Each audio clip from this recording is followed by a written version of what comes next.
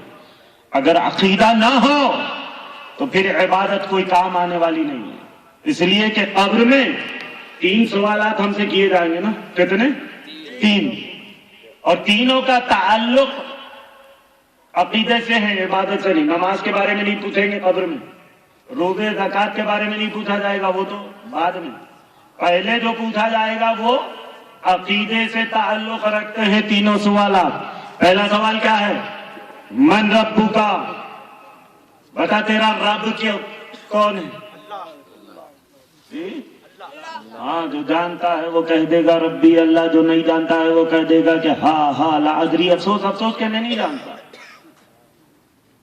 اچھا جان لو، پہلے سوال کا جواب دے دیا ربی اللہ، میں سمجھ رہا تھا کہ اس میں تو ہماری کامیابی ہو گئی ہوگی، لیکن پتا چلا فرشتے ہمیں دوسرے سوال کی طرف لے جاتے ہیں، کہتے ہیں تو نے پہلے سوال کا جواب دے دیا، کوئی تیر نہیں مارا، کوئی کمال نہیں کیا، ارے شیطان بھی تو اللہ کو ایک ہی مانتا تھا، چل دوسرے سوال کی طرف۔ دوسرا سوال پوچھا جائے گا کیا؟ ما دینوں کا، بتا تیرا دین کیا ہے؟ مان لو کہ جواب دے بھی دیا دین اسلام، لیکن کامیابی دوسرے سوال کے جواب میں بھی نہیں، تیسرے سوال کی طرف فرشتے ہمیں لے جاتے ہیں، اور یہ جو تیسرا سوال ہے وہ نہایت ہی اہم سوال ہے، ویری امپورٹنٹ کوشچن۔ اگر اس سوال کا جواب دو گے تو کامیابی۔ تیسرے سوال کا جواب ہم سے پوچھا جائے گا، رسول اکرم صلی اللہ تعالی علیہ وسلم کی طرف فرشتے ہمیں دکھاتے ہوئے کہیں گے ما کنت تقول فی ھذا الرجل، بتا اس مرد کے بارے میں تو دنیا میں کیا کہتا تھا؟ اب وہی کہیں گے جو دنیا میں کہتے ہیں۔ آج جو لوگ کہتے ہیں نبی ہمارے جیسے ہیں، نبی تو معذاللہ ان پڑھ ہے، ان کو تو پیٹ پیچھے کی خبر نہیں، ان کو مٹی کے نیچے کی خبر نہیں، جواب یہ دو گے جہنم رسید کر دیے جاؤ گے۔ لیکن جب کوئی عاشق اپنے آقا کا دیدار کرے گا، فوراً اٹھ کھڑا ہوگا، صلاۃ و سلام حضور کی بارگاہ میں پیش کرے گا، یا نبی سلام علیکہ، یا رسول سلام علیکہ۔ یہاں عاشق صلاۃ و سلام پیش کرے گا تو وہاں پر فرشتوں کو جواب مل جائے گا، ارے یہ تو نبی مانتا تھا، یہ تو رسول مانتا تھا، جواب فرشتوں کو ملے گا، کامیابی مومن کی ہوگی۔ وآخر دعوانا الحمدللہ رب العالمین۔